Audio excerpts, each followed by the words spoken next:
بسم الله الرحمن الرحیم. ناصر نایب هستم از گروه لرن فایلز. جلسه 4 آموزش زبان برنامه‌نویسی سی شارپ رو خدمتتون ارائه میدم. امیدوارم 3 جلسه گذشته به اندازه کافی مفید بوده باشه براتون و انشالله مطالبی که تو این جلسه میخوام خدمتتون ارائه بدم بتونه به اندازه کافی، به اندازه لازم و کافی بهتون کمک بکنه. در این فصل ما در مورد اصول برنامه نویسی به طور ریزتر و مطالبی که برای برنامه نویسی نیاز دارید مثل نوع داده ها، عملیات ریاضی و سایر موارد مرتبط با بحث برنامه نویسی رو خدمتتون ارائه خواهیم داد. بنابراین فصل 3 رو شروع میکنیم.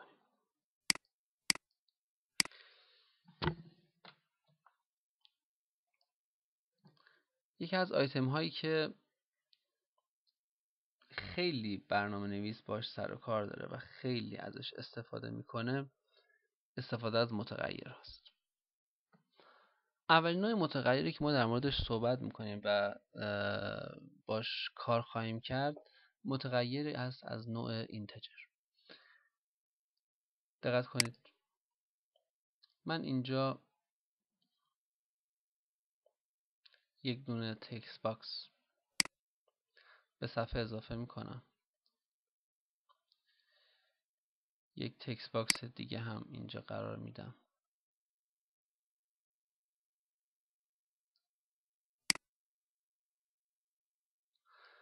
و بین اینها یک کامبو باکس قرار میدم.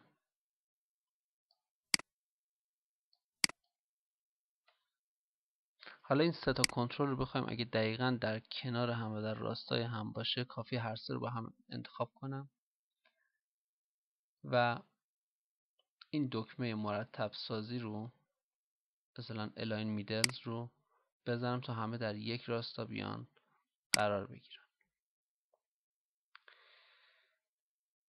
و نهایتاً در این قسمت آخر یک دکمه قرار میدم. باز اینم اگه بخوام برابر بشه میام از همون دکمه استفاده میکنم و اینها رو در یک راستا قرار میدم.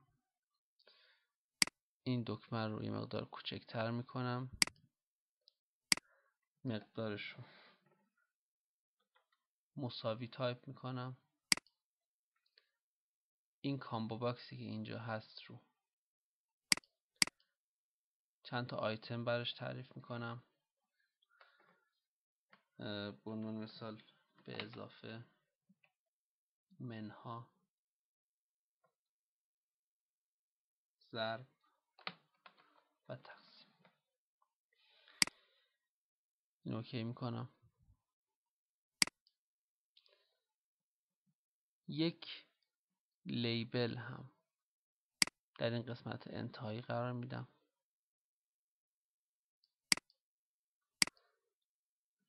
تکست اولیه لیبل رو هم حذف میکنم و حالا طبق اون استانداردی که در جلسه پیش خدمتون عرض کرده بودم کلیه کنترل هایی که اینجا قرار گرفت رو میایم نامگذاری میکنیم. تکست باکس رو میذاریم txt نام 1، این رو میذاریم cmb اپراتور یعنی عملگر، همون جمع، تفریق و تقسیم است. فیلد بعدی میذاریم اسمش رو txt نام 2، یعنی شماره دوم، نام 1، نام 2 و نهایتا btn equal، یعنی دکمه نمایش نتیجه و نهایتا لیبل رو هم با نام lbl، یعنی همون لیبل result شماره نامگذاری میکنم. حالا میخوایم برنامه‌ای بنویسیم که کاربر در اینجا یک عدد رو بتونه وارد بکنه، اینجا عدد دوم، اپراتور مورد نظرش رو در اینجا انتخاب کنه و با کلیک روی دکمه مساوی مقدار اون عملیات به کاربر نمایش داده بشه. خب کافی اینجا ما روی این دکمه مساوی دبل کلیک بکنیم تا ایونت هندلر برای مدیر رویداد مربوط به اون اینجا نمایش داده بشه. خب دقت کنید، ما الان میخوایم بر اساس این بیایم این کار رو انجام بدیم دیگه. بنابراین اولین کاری که باید انجام بدیم اینه که مقدار عددی که در داخل این تکست باکس و این تکست باکس قرار داره رو شناسایی بکنیم. خب بنابراین وارد قسمت کد نویسیش میشم. اول فرض کنیم که اعدادی که اینجا وارد میشه به صورت عدد صحیح. برای تعریف عدد صحیح تنها کاری که کافیه بکنم از یک عبارت int استفاده میکنیم. int نشون دهنده عدد صحیح 32 بیتی است. اعداد صحیحی که در داخل سی شارپ شما میتونید ازش استفاده بکنید، اعداد صحیح 16 بیتی این 16، عدد صحیح 32 بیتی یا این 32 و اعداد صحیح 64 بیتی یا این 64 هست. خب مشخصه که اینت 16 نهایتا تا 16 بیت رو میتونه ساپورت بکنه. یعنی محدوده اعدادی که با اینت 16 شما میتونید داشته باشین محدوده خیلی بزرگی نمیتونه باشه. نهایتا 16 بیت اطلاعات رو میتونه در داخل خودش نگه داره. اما اینت 32 و اینت 64 اعداد خیلی بزرگتر و حجم اعداد خیلی بزرگتری میتونن در داخل خودشون نگه دارن. معمولا برای اکثر کاربردها چه اعداد کوچیک چه اعداد بزرگ خود متغیر اینت کاربردی و قابل استفاده است. خب برای تعریف نوع داده از هر نوعی که باشه کافی نام اون نوع داده رو یا اون دیتا تایپ رو، اسم اون کلاسش رو، این اینت در اینجا یک کلاس هست. دقیقاً میتونیم به جای این از اینت 32 و اینت 16 هم استفاده بکنیم. تفاوتی همونطور که عرض کردم نمیکنه. هر دو همه حالتاش یک چیز رو ایجاد میکنه.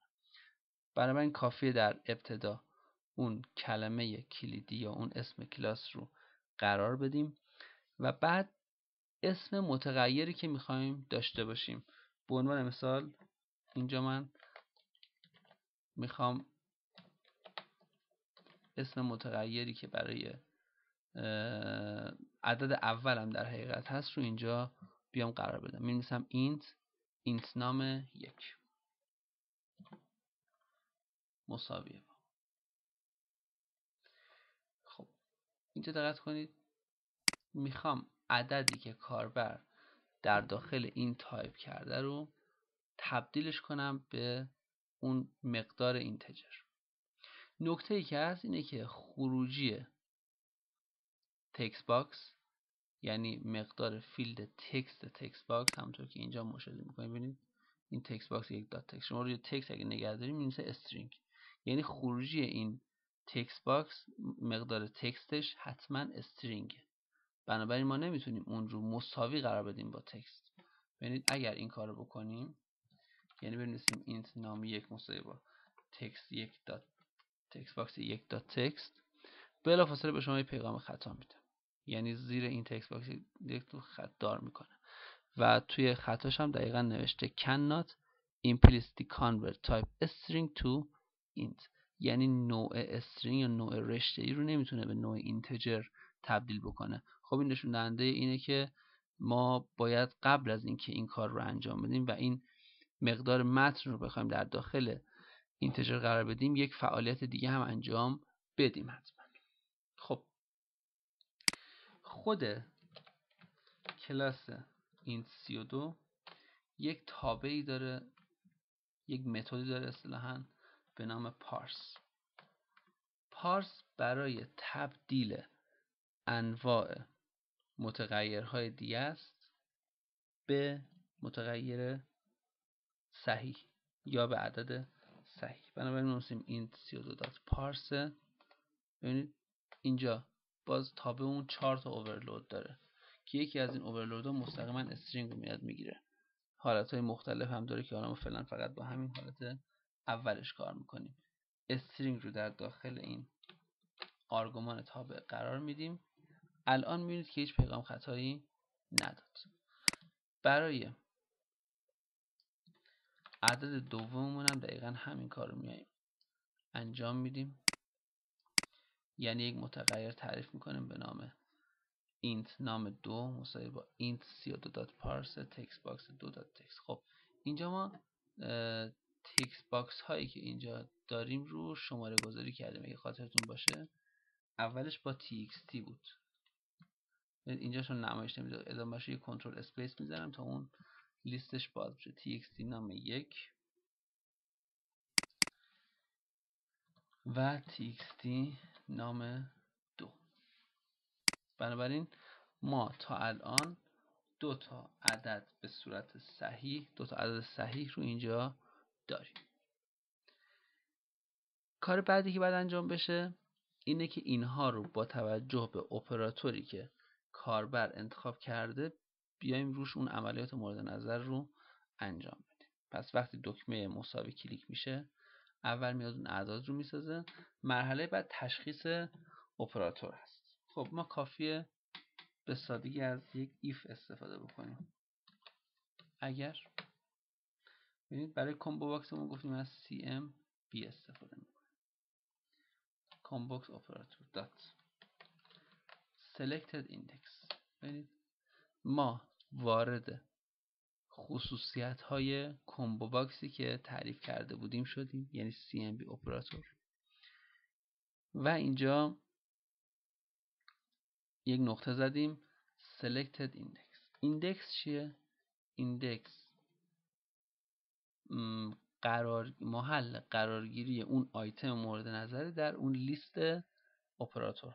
بنابراین ما که 4 تا اپراتور داریم، اپراتور جمع و تفریق و ضرب و تقسیم. اپراتور جمع که اولویت اول هست اندیسش هست 0. اولویت تفریق یا منها اندیسش هست 1. همینطور الی آخر. بنابراین به ازای داشتن n عضو در یک لیست، n عضو در یک لیست، ما از 0 تا n منهای 1 میایم شماره میدیم که تعداد اینها هم از 0 تا n منهای 1 دقیقا برابر به همون n تا خواهد بود و هیچ فرقی نمیکنه. خب اگر selected index مساوی با 0 باشه، مساوی با 0 یعنی اینکه کاربر دکمه مثبت رو انتخاب کرده یا فیلد یا عملگر به اضافه رو انتخاب کرده. خب می‌نویسیم lbl result مساوی با. خب قبل از اینکه lbl result رو حساب کنیم اینجا میایم یک int تعریف میکنیم به نام result مساوی با int نام 1 به اضافه int نام 2. خب این تا اینجا. بنابراین تا اینجا ما اومدیم خروجی رو محاسبه کردیم. حالا دقت کنید که خود ریزالت هم یک نوع اینتجر هست، یک نوع عدد صحیح هست. حالا ما میخوایم این نتیجه رو در قالب اون ریزالت نمایش بدیم، در قالب اون لیبل نمایش بدیم. خب برای انجام این کار به راحتی ما این lbl result رو .text برابر قرار میدیم با result. خب اینجا دقت کنید باز هم سیستم یک خطا به ما نمایش میده، یعنی نشون میده که یک خطای بالقوه داره که وقتی اجرا کنیم دقیقاً اون خطا به نمایش در میاد، یعنی اصلا قابلیت اجرا رو به ما نمیده. اگه شما most رو ریزالت نگه داریم باز هم میشه که cannot implicitly convert type int to a string. مقدار تکست LBL ریزالت از نوع استرینگ و خود ریزالت از نوع int. بنابراین حتما باید قبل از اینکه ریزالت رو در داخل تکست در داخل اون لیبل قرار بدیم تبدیلش کنیم به برای تبدیل کردن به استرینگ کار خیلی راحت تره. یعنی شما هر نوع داده ای رو، چه داده بولیان، چه دیت تایم، چه داده عددی، چه عدد ممیز شناور، بولیان و کلیه تابع ها رو میتونید با استفاده از یک متد به نام toString تبدیلش کنید به یک رشته. کار هم باش بسیار بسیار راحت است. بنابراین الان ما میایم برنامه رو اجرا میکنیم. به مثال من اینجا می‌نویسم 5 به اضافه 6. اگر جمع اضافه انتخاب میکنم، دکمه این مساوی که بزنم عدد 11 رو اینجا به من نمایش میده. 12.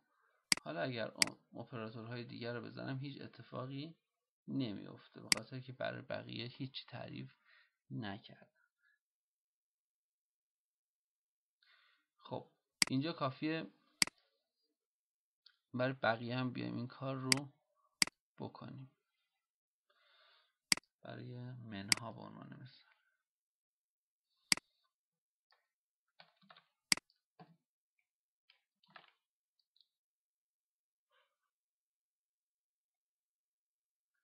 برای منها کافیه اینت نام 1 رو منهای اینت نام 2 بکنیم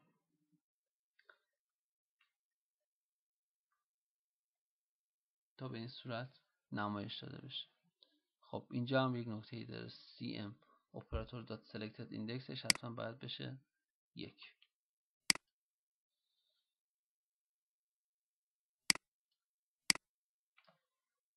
مورد بعدی ضرب هست.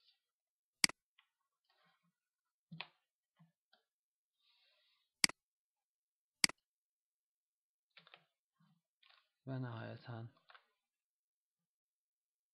تقسیم.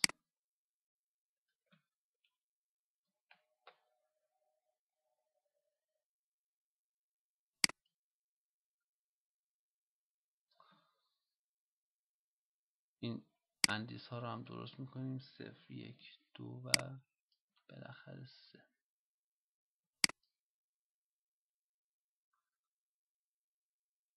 خب دقت کنید هیچ کدوم از اینها طبیعتا مشکلی نخواهد داشت. یعنی ما هم میتونیم جمع کنیم، هم تفریق کنیم و هم ضرب. خب دقت کنید عملیات جمع، منها و ضرب توی این کدی که اینجا من نوشتم خدمتتون هیچ مشکلی نخواهد داشت، به خاطر که شما چه دو تا عدد صحیح رو از هم کم کنید، چه با هم جمعشون کنید و چه در هم ضرب بکنید، عدد اعشاری به وجود نمیاد، چون ما هنوز بحث عدد اعشاری رو نگفتیم. اما اگر دو عددی که دو عدد صحیح بیان به هم تقسیم بشن، ممکنه خروجیش مثلا ممکنه اینت نام 1 8 باشه، اینت نام 2 4 باشه، خروجیشون صحیح خواهد بود. ولی اگه مثلا اینت نام 1 8 باشه، اینت نام 2 3 باشه، دیگه 8 تقسیم بر 3 یه عدد غیر صحیح طبیعتا خواهد بود. یعنی خروجیش یه عدد غیر صحیح و اینجا سیستم باز به مشکل برمیخوره. حالا برای اینکه اینو بررسی کنیم برنامه رو اجرا میکنیم. با مثلا می‌نویسیم 8 منهای 3. خب میده 5. حالا 8 به اضافه 3 میده 11. حالا مثلا علامت تقسیم رو اگر 8 تقسیم بر 2 باشه میده 4. اما اگه 8 رو تقسیم بر 3 بکنیم ببینید چه اتفاقی میفته، بازم 2 میده. حتی این میاد مقدار خارج قسمتش رو در حقیقت حساب میکنه، مقدار ممیزش رو دیگه نمایش نمیده، به خاطر که نمیتونه نمایش بده، چون نوع فیلد ها و نوع اطلاعات از نوع دیگری تعریف شدن و مشخص شدن. خب بنابراین اینجا میتونه اون خروجی رو به شکلی که شما اینجا براش برنامه‌ریزی کردید رو نمایش بده. حالا فکر کنید که میخواید در حالتی که این خروجی به صورت ممیزدار باشه یا اصطلاحاً ممیز شناور داشته باشه و عدد اعشار اصطلاحاً باشه که الان میره توی دسته اعداد گویا و گنگ، میخوایم اطلاعات به چه صورت نمایش داده بشه. اینجا کافیه به جای اینکه خروجی ریزالت رو به صورت اینت تعریف کنیم، مثلا به صورت فلوت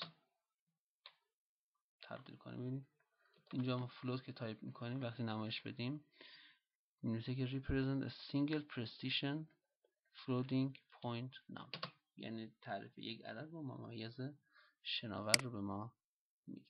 خب این کد رو از قسمت بالا کپی میکنیم، این خط رو حذف میکنیم. حالا اینجا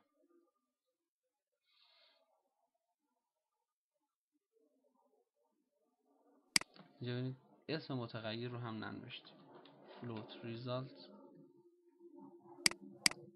و اینجا هم که متغیر خودش مشخص. حالا اگر برنامه رو دوباره اجرا بکنیم و اینجا به عنوان مثال بنویسیم 8 تقسیم بر 3 مساوی رو بزنیم، بازم همون عدد 2 نمایش داده میشه. خب برای اینکه این مشکل رو اینجا حل بکنیم لازم هست که دو تا عددی که روش داریم عملیات ریاضی رو انجام میدیم رو هم تبدیل بکنیم به عدد شناور، یعنی عدد با ممیز اعشاری. بنابراین این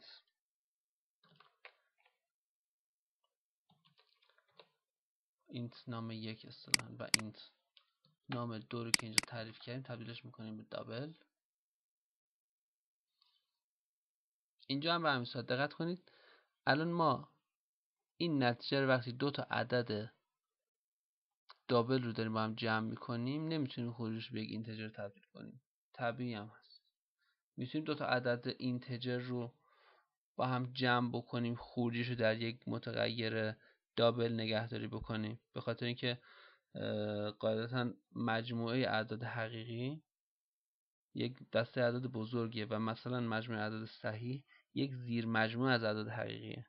بنابراین به راحتی میتونن به هم تبدیل بشن. این اعداد صحیح میتونن تبدیل بشن به اعداد با ممیز شناور، اما اعداد با ممیز شناور امکان تبدیل به چیز رو به عدد صحیح رو ندارن. بنابراین ما اینها رو کلا تبدیلش میکنیم به دابل. خب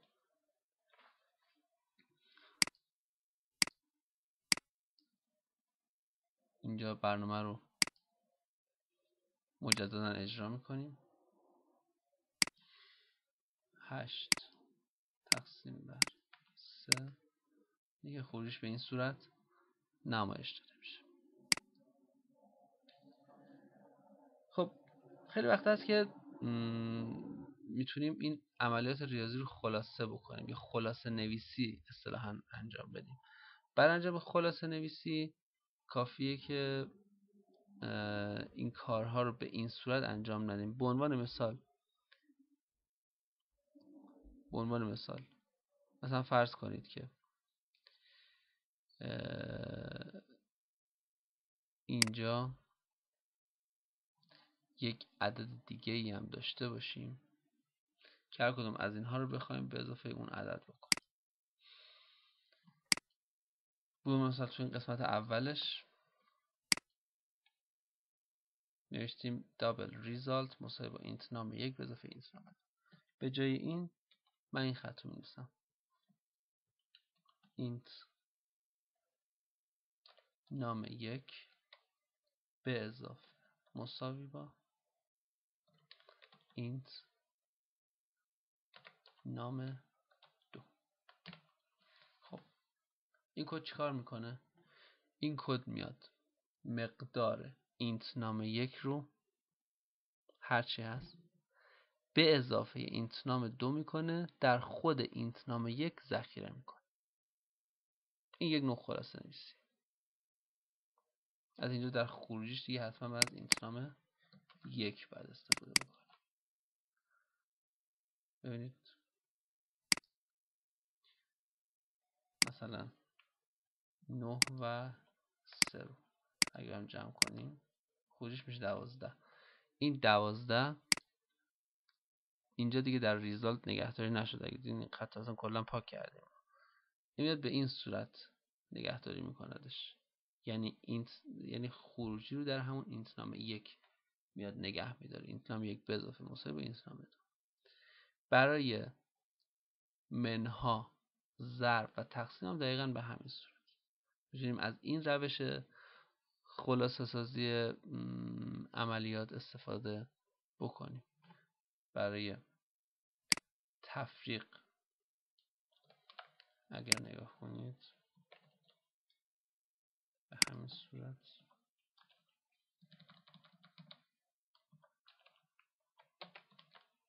برای ضرب و بالاخره برای تقسیم.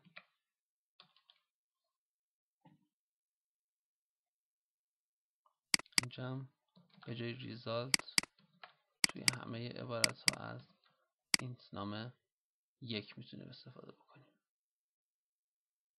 خب بدیهیه که وقتی الان برنامه رو اجرا بکنیم باز هم به همون صورت قبلی اجرا خواهد شد. به مثال 8 ضرب در 6 مساوی با 48 قرار بود، یا 8 منهای 6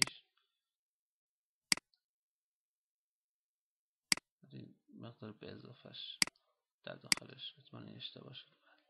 مورد دوم اگه نگاه کنیم این بعد علامت منها رو میذاشتیم که اشتباها علامت به اضافه قرار داده شد.